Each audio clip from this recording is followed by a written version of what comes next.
Bharat line of control के मुख्तलिफ sectors पर घुमसान की जंग जारी है।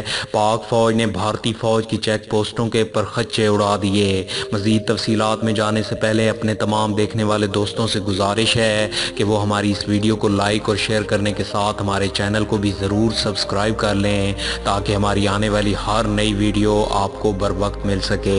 इसके साथ हम ये भी बताते चलें कि हमारे इस चैनल का मकसद पाक फौज और ISI के गुमनाम हीरोज़ की हौसला अफजाई करना है। लिहाजा आप तमाम अहबाब से गुजारिश है कि कमेंट बॉक्स में पाक फौज जिंदाबाद और ISI के गुमनाम हीरोज़ को सलाम कमेंट करना मत भूलिएगा।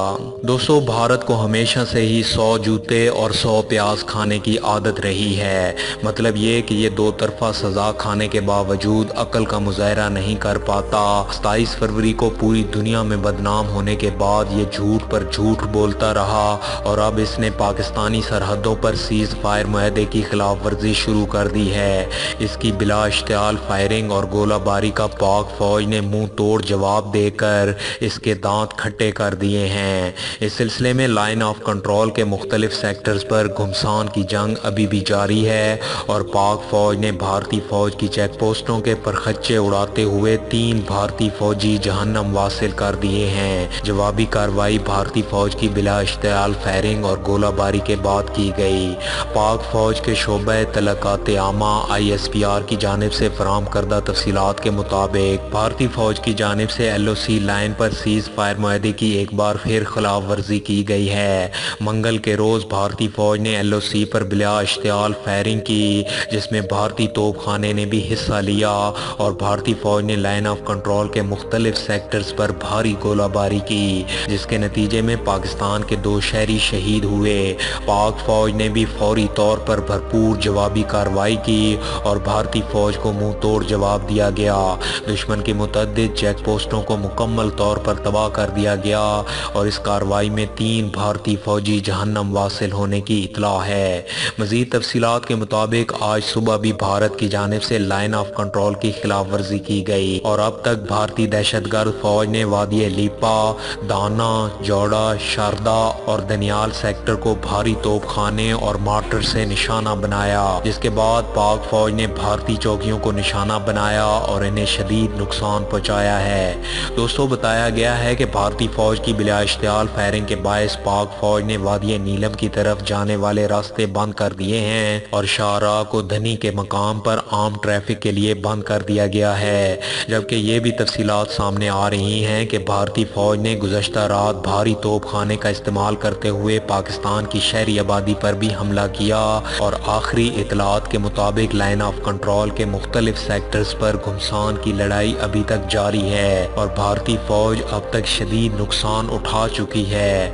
दोस्तों, भारत जो इस वक्त जंगी जुनून में मुब्तला है, उसने पिछले कुछ अरसे में $200 बिलियन के दिफाई हथियार खरीदने के सौदे किए हैं। इसराइल से अपनी बहरिया के लिए उसने सिमबर्ग 8 फिजा से फिजा में मार करने वाले मिसाइल, रूस से S-400 anti ballistic missile defence system, मिकान MiG-20C, ट्रांसपोर्ट तैयारे 200 का मूव, 226T हेलीकॉप्टर्स और फिजा में तेल भरने वाले तैयारे MiG-29, जबकि रूस से $38 मिलियन के मुआहदे इसके अलावा हैं।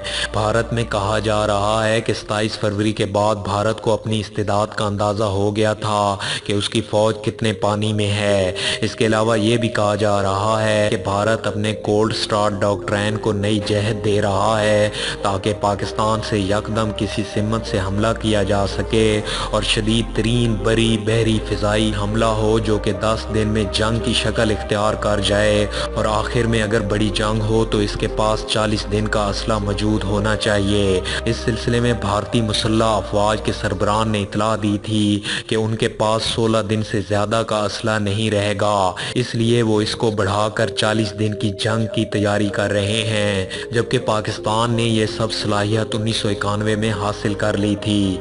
तमाम भारतीय तजिया निगार अदिया भट्ट ने कहा है कि भारत खुफिया तौर पर जंग की मुकम्मल तैयारी कर रहा है, इसलिए वो खुफिया तौर पर सब हथियार खरीद रहा है। उनका मजीद कहना था कि पाकिस्तान के पास जो हथियार आ गए हैं उनसे भारत खौफजदा है। इसलिए एक भारतीय ऑफिसर ने जर्मनी के होफिंग पोस्ट को बताया कि किसी भी خطرے سے نمٹنے کے لیے بھارت کے پاس زیادہ سے زیادہ اسلحہ ہونا ضروری ہے۔ دوستو اس وقت پاکستان اور چین نئے رشتوں میں بندھ چکے ہیں۔ دونوں کی قربت نے ایک دوسرے سے مل کر اپنی صلاحیت کو نیٹو کی صلاحیت سے بہتر بنا لیا ہے، جس کی وجہ سے بھارت کی پاکستان اور چین دو محاذوں پر لڑنے کی صلاحیت ناکام ہو گئی ہے۔ اسی وجہ سے جنگ نہ کرنے کا خوف مضبوط ہوا۔ ان دونوں ممالک کے لیے بحرانوں پر قابو پانا آسان ہو گیا ہے اور یہ محاذ اب اپنی مرضی کے مطابق ڈھال سکتے ہیں۔ طاقتور پاکستانی فوج کو پیپلز لبریشن آرمی کی خاموش یا خفیہ حمایت سے خطے میں طاقت کا توازن بگڑ چکا ہے۔ چین خاموشی کے ساتھ مگر پاکستان سے مل کر امریکہ کا عالمی سطح پر مقابلہ کر رہا ہے۔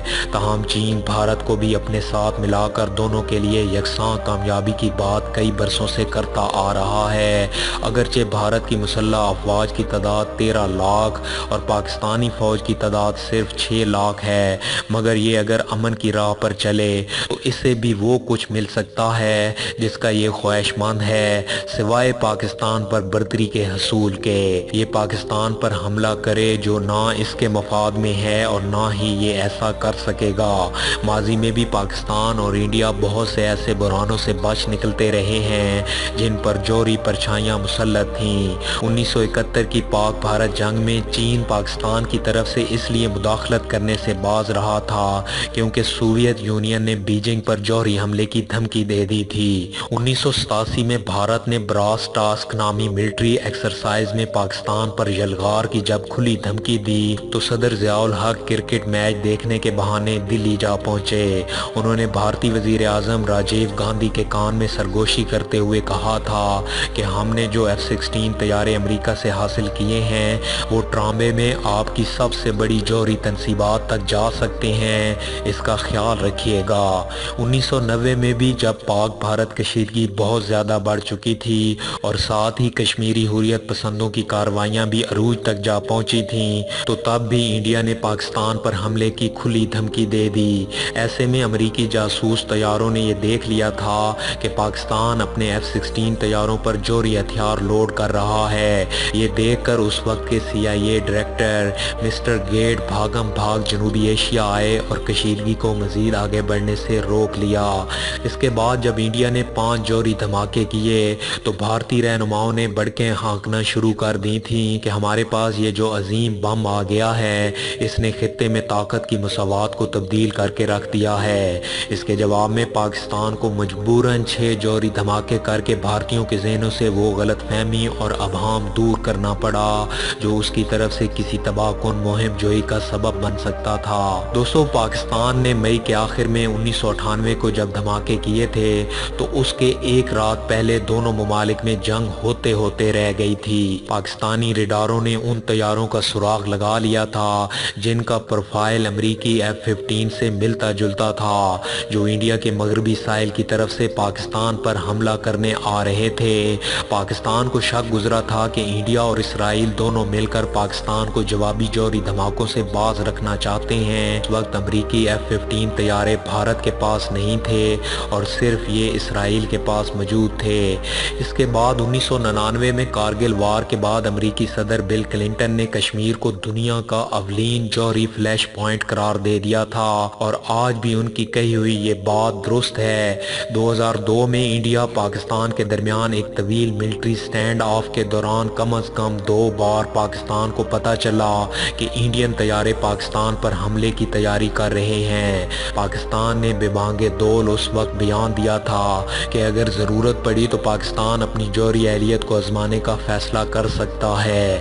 یہ سن کر انڈیا نے محسوس کیا تھا کہ اگر ان حالات میں جنگ ہو گئی تو اس کی قیمت ناقابل قبول حد تک بہت زیادہ ہوگی، چنانچہ امن کے لیے مذاکرات شروع کیے گئے۔ دوستو آج پاکستان اور بھارت ایک ایسے پیچیدہ تصادم میں جکڑے ہوئے ہیں جس سے کسی بھی وقت جنگ چھڑ سکتی ہے جو بہت جلد بڑھ کر جوہری لیول تک جا پہنچے گی، لیکن معلوم ہوتا ہے کہ ماضی کے بحرانوں کو فراموش کر دیا گیا ہے۔ آج انڈیا پر ایک کٹر بنیاد پرست ہندو حکمران ہے جس کی نس نس میں مسلمانوں کے خلاف نفرت بھری ہوئی ہے۔ مودی صاحب پاکستان مخالف نعروں کو بڑی کامیابی سے اپنی مہم میں استعمال کر رہے ہیں اور بھارت کا سواد اعظم بھی اس مسلم مخالف मुखालिफ इंतहा पसंदी का शिकार है। दूसरी जानिब मकबूजा कश्मीर के लोग बिलखसूस नौजवान कश्मीरी दिलो जान से भारत के खिलाफ बगावत पर आमादा हो चुके हैं और माजी के बरक्स ये बगावत हुर्रियत रहनुमाओं और पाकिस्तान के कंट्रोल से बाहर निकल चुकी है, जबकि इंडिया बावजूद अपने सफाकाना हथकंडों के इस तहरीक को दबाने में नाकाम है। और जैसा कि इसका मामूल है कि ये अपनी सारी नाकामी का मलबा पाकिस्तान पर डाल देता है, अब भी ऐसा ही दावा कर रहा है कि ये सब कुछ सरहद पार यानी पाकिस्तान से किया जा रहा है। इस वक्त पाकिस्तान और भारत के दरमियान दोनों तरफ से कंट्रोल लाइन पर काफ़ी ज़्यादा कशीदगी पाई जाती है और दोनों तरफ से भारी हथियारों का इस्तेमाल भी हो रहा है। ऐसी सूरत हाल में भारत ने अगर होश के नाखन ना लिए तो उसे नाकाबिले तलाफी नुकसान पहुंच सकता है, क्योंकि अब पाकिस्तान 27 फरवरी से भी ज़्यादा ताकतवर जवाब देने के बारे में गौर कर रहा है। दोस्तों, आज की इस वीडियो में बस इतना ही। हमें उम्मीद है कि हमारी ये वीडियो आप सबको पसंद आई होगी। अपनी पसंदीदगी का इजहार वीडियो को ज़्यादा से ज़्यादा लाइक और शेयर करके दीजिएगा। इसके अलावा मज़ीद ऐसी ही इंटरेस्टिंग वीडियोस देखने के लिए हमारे चैनल मलिक ऑफिशियल को सब्सक्राइब करने के साथ मौजूद बेल आइकन को भी लाजमी प्रेस कर लीजिए, ताकि हमारी आने वाली हर नई वीडियो आपको बर वक्त मिल सके। अपना बहुत सा ख्याल रखिए। अल्लाह हाफिज़।